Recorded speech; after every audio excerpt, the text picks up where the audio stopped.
saya akan kembali di dalam slide yang sebelumnya, yaitu konsep 2030 ini. Nah, kita sudah selesai di dalam ayat 15-28. Ingat ya, peristiwa ini mewakili dua peristiwa besar, yaitu tahun 70 Masehi plus peristiwa anti Hamasiyah. 666 yaitu antara tahun 2026 sampai 2030. Nah, sekarang selanjutnya sisanya adalah ayat 29 sampai 44. Ya. Saudara perhatikan yang bagian bawah, di bawahnya tulisan 2026 Masehi ya. Itu ada panah, dan saudara lihat di bawahnya ada ayat 29 sampai 44. Nah, kita sampai di sini, Saudara. Ya, kalau Saudara perhatikan ayat 29-44 ini menjelaskan tentang rapture. Yeshua HaMasiah berbicara soal rapture, berarti rapture itu pasti akan terjadi. Pasti. Ya. Jadi orang-orang yang berkata tidak ada rapture, sudah, jangan dengarkan mereka, doakan saja supaya mereka selamat dan tinggalkan mereka. Ya, tinggalkan konsep itu. Jangan ikut terus berkecimpung dengan pembicaraan atau macam-macam yang mereka lakukan. Ada rapture. Jadi pengangkatan itu betul-betul ada. Ya, Yeshua HaMasiah sampai bikin perkataannya dibuat sampai berapa ayat tuh? 10-15 ayat. Ya, ini untuk rapture. Bahkan terus sampai ayat 51. Ini adalah ayat-ayat rapture. Nah, saya akan berikan sedikit kode-kodenya di dalamnya. Kita buka ayat yang ke 29 ya. Sebentar ya. Ayat 29. Matius 24 ayat yang ke-29.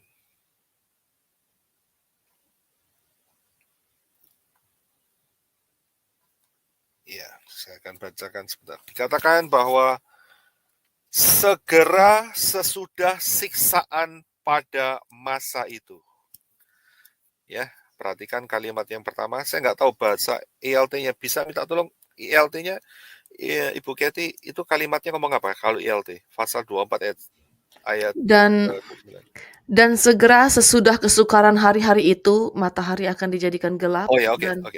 Ya. Sesudah kesukaran hari-hari itu.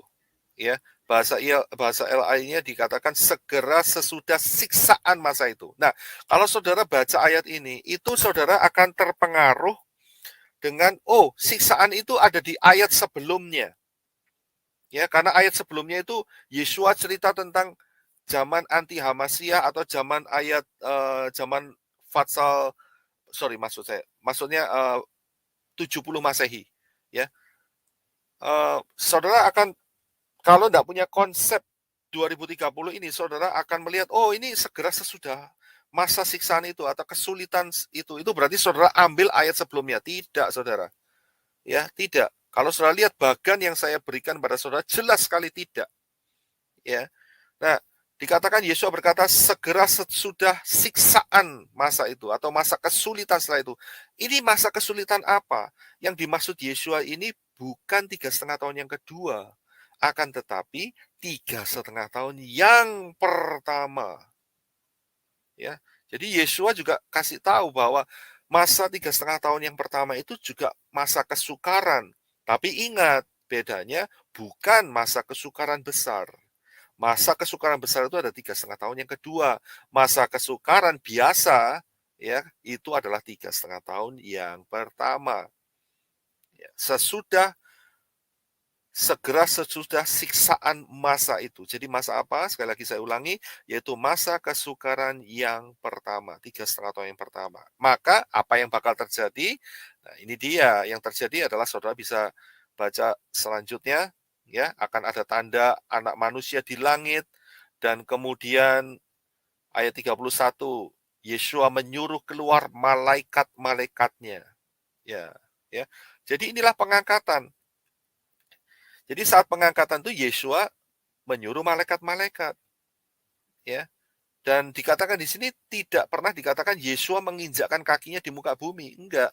Dia hanya di langit untuk menjemput mempelai-mempelainya. Ya, beda dengan second coming, beda dengan kedatangan kedua. Yesua menjejakkan kakinya di Mount of Olive, Bukit Zaitun. Ya, dan di situ di dalam kitab Yudas dikatakan Yesua datang dengan orang-orang kudusnya. Beda Saudara. Ya, kalau di sini hanya malaikat, kalau nanti Yesua datang tahun 2030 itu bersama-sama dengan mempelai-mempelai Yesua HaMasyiah, orang-orang kudusnya. Ya, jadi kita harus bisa membedakan hal ini. Ya, jadi ayat 29 sampai 44 ini jelas-jelas cerita rapture, ya. Di ayat yang ke 40, kalau sudah lihat, pada waktu itu ada 2 orang di ladang, yang seorang akan dibawa, seorang yang lain akan ditinggalkan. 41, kalau ada 2 orang perempuan yang sedang memutar batu kilangan, ya, dulu itu nggak ada blender, ya. Jadi hari ini kita hidup dalam teknologi blender. Tahu ngerti blender ya? Kalau saudara mau bikin jus, ya, nah itu pakai blender saudara. Masa bikin jus pakai batu kilangan kan nggak mungkin, saudara, ya kan? Tapi itu kan dulu nggak ada blender. Nah hari ini kita ada blender, itu sama saja. Yang seorang akan dibawa, yang lain akan ditinggalkan. Karena itu berjaga-jagalah, sebab kamu tidak tahu hari mana Tuhanmu datang. Perhatikan kata hari mana, bukan tahun mana, bukan bulan mana. Hari mana Tuhanmu datang. Jadi nggak tahu, ya. Pengangkatan itu nggak ada tanggalnya, saudara, nggak ada harinya, ya. Tetapi bukan berarti tahunnya tidak tahu, ya, atau seasonnya atau bulannya tidak tahu. Tapi Yesus berkata nggak ada yang tahu harinya, ya. Nah itu diperkuat lagi dengan satu kalimat, yaitu tidak ada seorang pun yang tahu. Malaikat-malaikat, ya. Nah ini dia ayat 36. Tetapi tentang hari dan saat itu tidak seorang pun yang tahu. Malaikat-malaikat di surga tidak, anak pun tidak. Ada penerjemahan yang berkata kata anak pun tidak, ini enggak ada, ya. Dan hanya Bapa sendiri.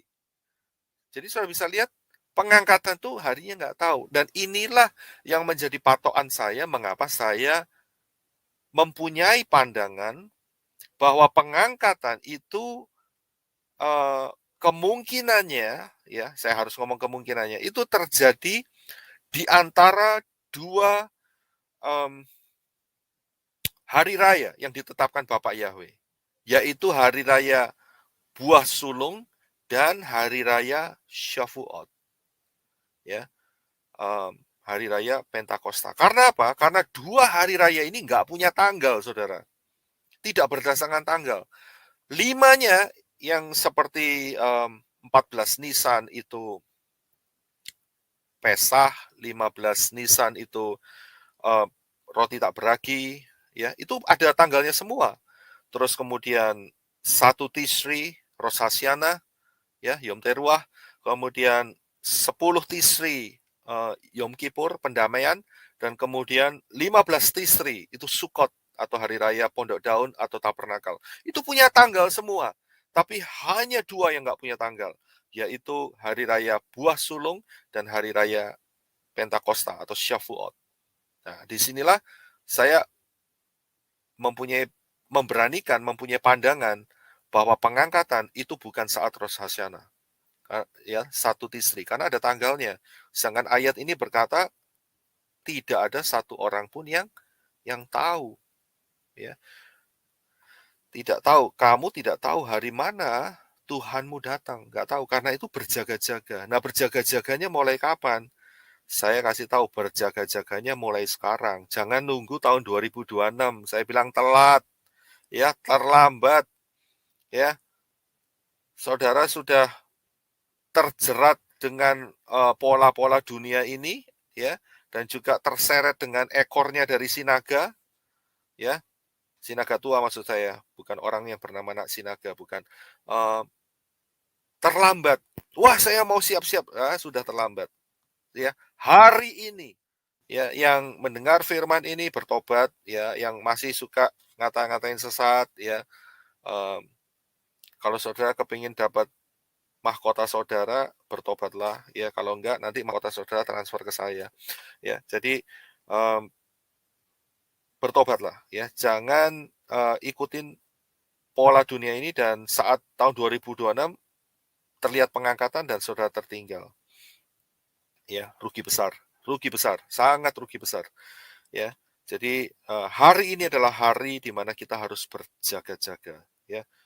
Ini banyak hal yang sudah terjadi dan terus akan terjadi karena penggenapan firman tidak bisa dibatalkan.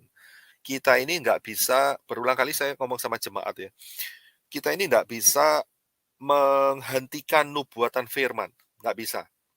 Ya, apa yang sudah dinubuatkan firman itu pasti akan terjadi. Sekali lagi saya katakan pasti akan terjadi. Jadi kita tidak bisa menghentikan. Yang kita bisa lakukan, bagian kita adalah kita bertobat, kita melakukan apa yang menjadi bagian kita untuk mempersiapkan diri, berjaga-jaga. Itu bagian kita. Ya, karena itu Yesua di dalam ayat 29 sampai 44 plus 45 sampai 51 itu adalah untuk memperingatkan kita, mengingatkan kita berjaga-jaga, berjaga-jaga dan berjaga-jaga. Ya. Jadi kita bisa melihat di sini ayat 29 sampai 44, saudara bisa mengerti, ya, ini peristiwa pengangkatan, dan kemudian ayat 45 sampai 51, ya, adalah himbauan atau encouragement daripada Bapak Yahweh, ya, dorongan Bapak Yahweh dalam Yesus Masiah kepada kita supaya kita berjaga-jaga. 45 sampai 51, ya. Saya akan bacakan sebagai bagian yang terakhir. Siapakah hamba yang setia dan bijaksana? Ingat, ya, setia dan bijaksana, yang diangkat oleh tuannya atas orang-orangnya untuk memberikan mereka makanan pada waktunya. Berbahagialah hamba yang didapati tuannya melakukan tugasnya itu ketika tuannya itu datang. Aku berkata kepadamu, sesungguhnya Tuhan itu akan mengangkat dia menjadi pengawas segala miliknya. Akan tetapi apabila hamba itu jahat dan berkata dalam hatinya, Tuanku tidak datang-datang, lalu ia mulai memukul hamba-hamba lain dan makan minum bersama-sama pemabuk-pemabuk, maka Tuhan hamba itu akan datang pada hari yang tidak disangkakannya. Nah, ini nggak tahu lagi, ya, tidak diketahui harinya, kan? Dan pada saat yang tidak diketahuinya, maka ia membunuh dia dan akan membunuh dia dan membuat dia senasib dengan orang-orang yang munafik. Di sanalah terdapat ratapan dan kertak gigi. Ayat ini juga memberikan peringatan keras, sangat keras, ya. Ini ayat 45 sampai 51 ini tidak berkata untuk orang-orang yang tidak mengenal Yeshua HaMashiach. Level yang diungkapkan di 45 sampai 51 ini, ayat 45 sampai 51 ini adalah level hamba, orang-orang yang melayani. Ternyata ada dua bagian lagi, ya, yaitu orang-orang yang bijaksana dan setia, yang satu yang mengabaikan. Ya, kita harus hati-hati, waspada. Ada 5 darah yang bijaksana, ada 5 yang bodoh. Jadi level mereka ini bukan level orang yang tidak ngerti apa-apa, tidak. Ini adalah orang dalam yang melayani, ya.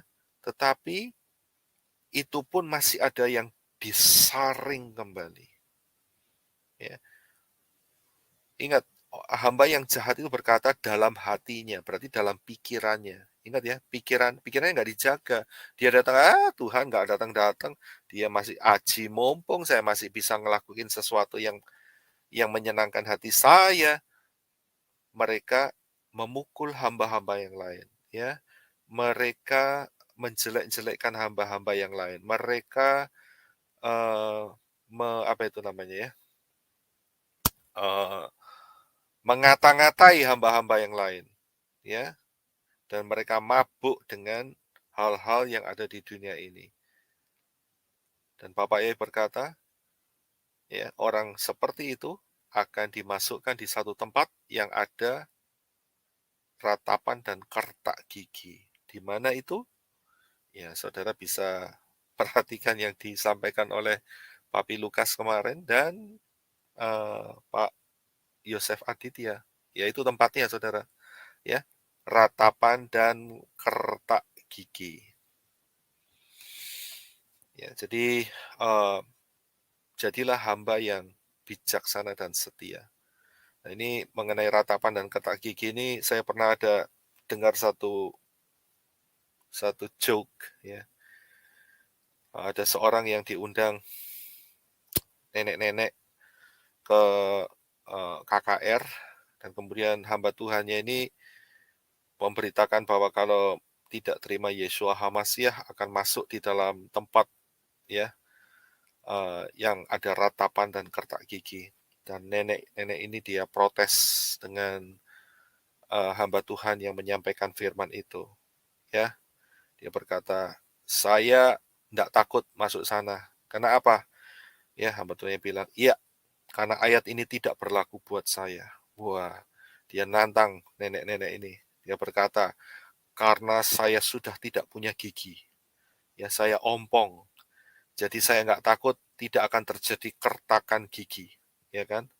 Dan hamba penyampai firman ini dia berkata, ya, dia berkata dengan keras supaya ibu tua ini, nenek ini bertobat.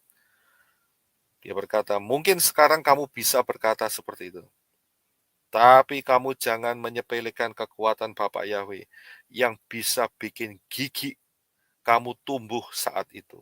Ya, jadi di dalam alam maut, ya, yang dijelaskan sama Pak Lukas dan Pak Aditya tadi, ya, akan ada gigi-gigi baru, saudara, ya. Jadi akan muncul gigi baru di sana bagi orang-orang yang sudah ompong-ompong, ya. Jadi jangan merasa bangga kalau ompong sekarang, ayat ini nggak berlaku, ya. Jadi hati-hati, ya. Bapak Yahweh bisa bikin gigi, gampang kok Bapak Yahweh bikin gigi. Gigi palsu aja ada, apalagi Bapak Yahweh yang penuh kuasa, ya bisa bikin gigi. Nah, kita kembali lagi, ya. Kalau saudara lihat, ya, perhatikan ayat yang ke-45, saya ingin share di sini. Siapakah hamba yang setia dan bijaksana yang diangkat oleh tuannya atas orang-orangnya untuk memberikan makanan pada waktunya? Dan memang kita mau bagi-bagi makanan. Ini artinya lebih dalam, ya, bukan hanya sekedar makanan jasmani, ya, tetapi makanan rohani, pengajaran firman, ya, yang jelas, enggak yang nyinyir atau yang halusinasi, ya, yang tidak ada fondasi firman yang benar di dalam pola Ibrani, ya, itu bukan makanan. Saya bilang itu racun semua, ya. Makanan yang benar adalah kebenaran firman yang berdasarkan pola yang telah ditetapkan oleh Bapak Yahweh, yaitu pola Ibrani, ya, pola yang telah ditetapkan Bapak Yahweh. Dari Sion keluar pengajaran, ya, dari keselamatan hanya ada dari bangsa Yahudi, ya, dari bangsa Yahudi. Karena bangsa Yahudi, ingat ya, yang murni, bukan yang kena Talmud atau Rabbinik. Ya, itu menyembah Bapak Yahweh, Bashem, Adonai, Yeshua HaMashiach. Nah, kita memberi makan, contohnya ya, nggak usah jauh-jauh, ya seperti channel inilah, ya. Seperti channel ini dipakai Bapak Yahweh untuk kasih makan, ya. Kasih makan buat jiwa-jiwa yang belum mengenal, mungkin juga masih belum dewasa, itu dikasih makan, ya. Dan kemudian jiwa-jiwa yang mulai tumbuh tapi belum punya fondasi yang benar. Nah, ya, mulai dari channel ini saudara bisa mendapat makanan. Saya lihat pattern-nya itu memang dalam 3-4 bulan terakhir ini setelah berkiblat kepada fondasi yang benar, ya, banyak pengajaran yang terus dimunculkan, Ya, itu luar biasa. Nah, ini memberikan makanan, Saudara. Ya, memberikan makanan. Ya, kalau kesaksian-kesaksian itu snack-nya, Saudara ya, snack-nya. Jadi kesaksian itu menguatkan apa yang menjadi dasar fondasi yang benar, ya. Itu snack, Saudara.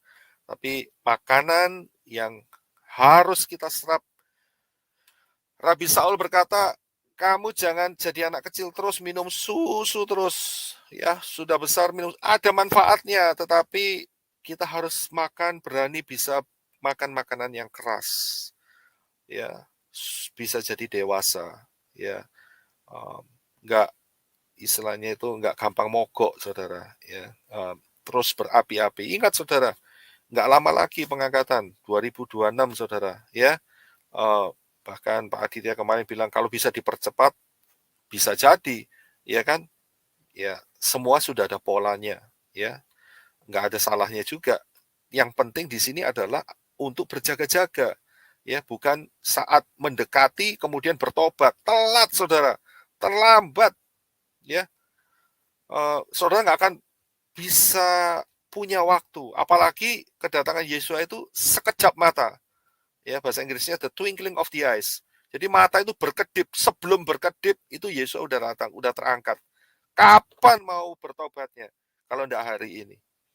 Ya, jadi pikirkan baik-baik, ya. Jangan sampai saudara pikirannya disesatkan, dihanyutkan oleh ekor daripada si ular naga itu. Nah, kalau sudah lihat, ya, yang beri makan tuh bukan cuman saya atau Ibu Kathy, ya, atau Pak Lukas, Papi Lukas, Pak Aditya, ya, nanti setelah lagi ada Pak Yakub. Bukan, tetapi dengan adanya channel ini, saudara bisa mengambil bagian, share, ya. Ada teman-teman atau family-family yang belum mengenal Yeshua HaMashiach. Ya, saudara bisa link, kamu tahu nggak jawabanmu itu, pertanyaanmu atau hidupmu itu coba kamu dengarkan, ya. Dengarkan dari channel ini, ya, JNAS ini, atau dari channel Papi Lukas dan sebagainya lah, ya. Itu channel-channel yang punya fondasi yang bagus, ya. Nah, saudara bisa bagikan. Saya yakin yang pengikut yang subscribe ini banyak sekali, tapi kan semua saudara nggak punya kesempatan kan, ya. Ya, tapi saudara saya kasih tahu satu prinsip, ya. Yang ditetapkan Yeshua, ya, satu prinsip, ya. Yaitu prinsip talenta. Saya akan tambahkan sedikit, ya, mumpung ingat nih. Prinsip talenta, ya. Ini jadi satu prinsip di mana saudara harus apa itu namanya, lakukan, sehingga saudara tidak menimbun satu talenta saudara. Ya, sebentar saya carikan, ya.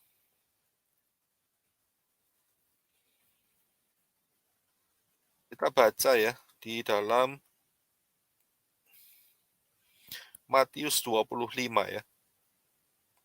Kita tahu, ya, ini ada yang dikasih berapa talenta? 5 talenta, ada yang dikasih 2 talenta, terus ada yang dikasih 1 talenta. Saya yakin mempelai Yesus HaMashiach tahu prinsip ini, ya. Tapi ada banyak yang nggak tahu prinsip yang akan saya sampaikan ini. 5 talenta jadi 10 talenta, 2 talenta jadi 4 talenta, yang 1 talenta tinggal 1, saudara. Nah, kita fokus di 1 talenta, ya. Kita kasih prinsip talenta nih. Kita baca di dalam Matius 25, Matius 25 ayat 24, ya. Saya akan bacakan. Kini datanglah juga hamba yang menerima 1 talenta itu dan berkata, Tuan, aku tahu bahwa Tuhan adalah manusia yang kejam, yang menuai di tempat di mana Tuhan tidak menabur dan yang memungut dari tempat di mana Tuhan tidak menanam. Karena itu aku takut dan pergi menyembunyikan talenta Tuhan itu di dalam tanah ini. Ini terimalah kepunyaan Tuhan. Maka jawab tuannya itu, hai kamu hamba yang jahat dan malas. Jadi kamu sudah tahu bahwa aku menuai di tempat di mana aku tidak menabur dan memungut dari tempat di mana aku tidak menanam.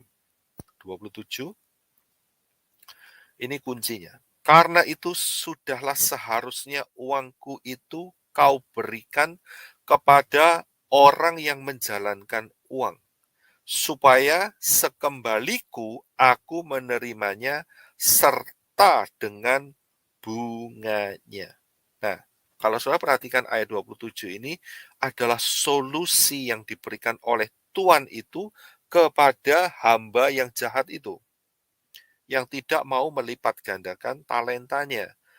Ya, solusinya bagaimana? Kalau kamu nggak bisa melipat gandakan talentamu, kamu kerjasama, maksudnya begitu. Ya, kau berikan kepada orang yang menjalankan uang, ya, supaya sekembaliku saat aku kembali, aku menerima uang 1 talenta itu dengan bunganya. Ya, jadi Tuhan ini dia tidak mengharapkan ya talentanya itu harus seperti berkembang berkali-kali lipat seperti yang menerima 5 talenta dan 2 talenta, tidak. Tetapi dengan bunganya saja itu sudah diterima sehingga hamba ini tidak dimasukkan lautan api, Saudara. Ya, kalau Saudara lihat ayat yang ke-30 dikatakan dan campakkanlah hamba yang tidak berguna itu ke dalam kegelapan yang paling gelap. Di sanalah akan terdapat ratap dan kertak gigi. Bayangin Saudara, tidak mengembangkan talenta itu tempatnya di dalam tempat ratap dan kertak gigi, yaitu lautan api, Saudara. Ya, wah ini sebetulnya gampang. Dalam arti punya kemauan, bukan berarti saya mengentengkan, tidak loh ya. Dalam arti orang punya 1 talenta itu kalau punya kemauan, ayo tolongin saya nggak punya talenta, tetapi saya ingin gabung untuk mendapatkan bunganya. Nah, caranya bagaimana? Caranya adalah saudara bisa share kebenaran firman ini dengan kerabat-kerabat dekat saudara, teman-teman dekat saudara yang belum percaya kepada Bapak Yahweh dalam Yeshua HaMashiach. Saudara bisa share. Mungkin ada dari keluarga atau teman-teman berkata, aduh hidup sekarang kok susah ya, kok perang ya, kok harga inflasi naik tinggi, ini ke depannya itu mau kemana? Mereka nggak punya jawaban, tapi saudara punya jawaban. Tapi masalahnya saudara nggak bisa jelasin. Ya kasih aja channel ini, topik-topik 2030 ini. Begitu, ya. Jadi saudara bisa menjadi saluran berkat. Ini loh, ya. Kenapa kok kita ini sekarang sudah betul-betul di zaman akhir?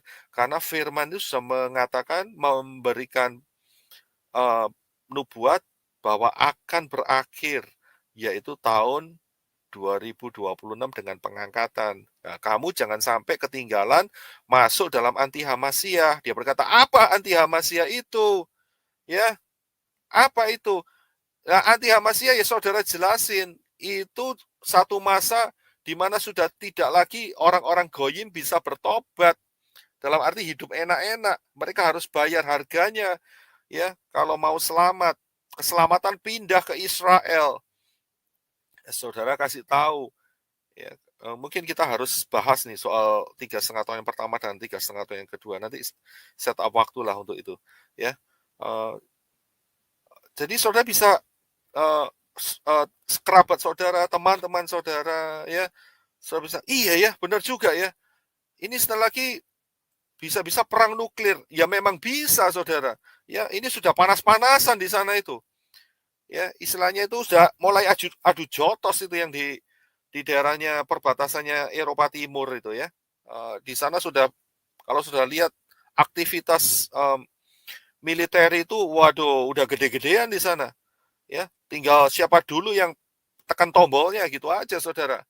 Ya, ini konsepnya bukan lagi oh mereka sedang menyiapkan pasukan, tidak. Ya, ini sudah tinggal istilah itu tangannya siapa yang pegang tombol ya sudah itu meledak saudara. Ya, kirim nuklir. Nuklir 1 itu berarti ekornya apa? Efek domino, nuklir-nukliran ceritanya ya. Kalau sudah kayak gitu apa yang terjadi? Dunia runtuh saudara. Dalam arti apa? Ekonominya hancur. Ya kan? Kiamat sih belum ya, kiamat belum. Kiamat itu nanti 3030 ya, saudara sudah mendapatkan. Saudara sudah mahir-mahir semua ini segini. Ya, jadi excuse me. Jadi saudara paham ya. Begitulah caranya saudara mendapat bunga. Itu sudah diterima sama Bapak Yahweh. Bapak Yahweh senang. Jadi bukan jadi satu hamba yang malas lagi, tapi saudara sudah memberikan kemauan untuk ikut memberitakan kebenaran firman ini, begitu ya. Tapi ingat ya, kalau kebenaran firman-Nya itu tidak punya fondasi yang benar, jangan dibagikan. Itu bisa jadi kaki tangannya si penyesat, jangan ya. Saudara nyesatin orang lain, jangan seperti itu saudara. Saudara masuk surga, orang lain gelundung semua masuk neraka, kan nggak boleh seperti itu ya kan. Ya, kasih kebenaran yang betul-betul punya fondasi yang benar, akar Ibrani ya, yang memuliakan Bapak Yahweh dalam Yeshua HaMashiach ya kan. Kasih tahu sama mereka supaya mereka juga bisa berubah, bertobat, dan itu juga menjadi mahkota di dalam hidup saudara semua ya. Jadi saya percaya melalui batu ini, dalam arti channel ini kan channel batu ya kan, setelah terekam gini kan semua pada tidur semua kan ya, tapi kan saudara bisa mengulanginya lagi ya kan, ini luar biasa ya, batu ini bisa berbicara ya. Saya rasa saya akan akhiri dulu untuk Matius 24 ini, dan saya percaya menjadi berkat buat kita semua. Amen.